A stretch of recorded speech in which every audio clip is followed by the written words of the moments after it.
ദേശീയ ഗെയിംസിലെ ട്രയാത്തലൺ മത്സരങ്ങൾ നടക്കുന്നത് മരണക്കയത്തിൽ. മണലെടുപ്പ് മൂലം അഗാധ ഗർത്തങ്ങളായ വെള്ളായണി കായലാണ് മത്സരത്തിനായി ദേശീയ ഗെയിംസ് അധികൃതർ തിരഞ്ഞെടുത്തിരിക്കുന്നത്. ഇവിടെ മത്സരം നടത്തുന്നത് അപകടമാണെന്ന പഞ്ചായത്ത് അധികൃതരുടെ മുന്നറിയിപ്പ് അവഗണിച്ചാണ് ഗെയിംസ് സംഘാടകർ മത്സരം നടത്താൻ തീരുമാനിച്ചിരിക്കുന്നത്. ദേശീയ ഗെയിംസിലെ ട്രയാത്തലൺ മത്സരത്തിലെ നീന്തൽ നടക്കുന്ന വെള്ളായണി കായലിന്റെ മുന്നിൽ ജില്ലാ കളക്ടർ സ്ഥാപിച്ചിരിക്കുന്ന ബോർഡാണിത്.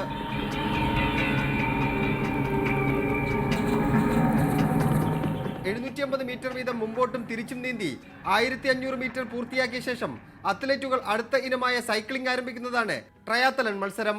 ഈ മത്സരം നടക്കുന്ന വെള്ളായണി കായൽ മണൽവാരി അഗാധ ഗർത്തങ്ങൾ ആയിരിക്കുകയാണ് ഇപ്പോൾ.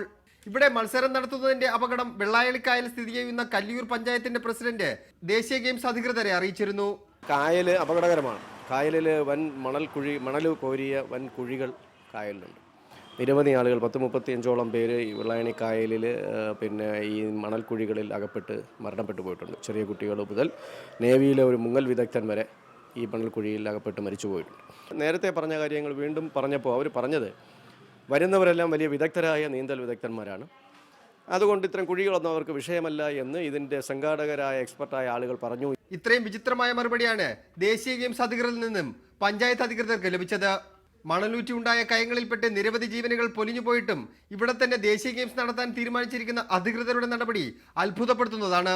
മാത്രമല്ല, മത്സരങ്ങൾ നടത്താൻ തീരുമാനിച്ചിരിക്കുന്ന പല ഭാഗങ്ങളിലും കുളവാഴയും പായലും വളർന്നു കിടക്കുന്നുമുണ്ട്. ദേശീയ ഗെയിംസിനായി കേരളത്തിലെത്തുന്ന ഇന്ത്യയിലെ തന്നെ മികച്ച കായിക താരങ്ങൾക്ക് വെള്ളായണി കായലിലെ മത്സരമാകും ജീവൻ മരണ പോരാട്ടം. എന്നാൽ അത് മെഡലിന് വേണ്ടിയുള്ള പോരാട്ടമല്ല എന്ന് മാത്രം. തിരുവനന്തപുരത്ത് നിന്ന് ക്യാമറമാൻ അനീഷ് BS-നൊപ്പം സൈഫ് സൈനുലാബ്ദീൻ, റിപ്പോർട്ടർ.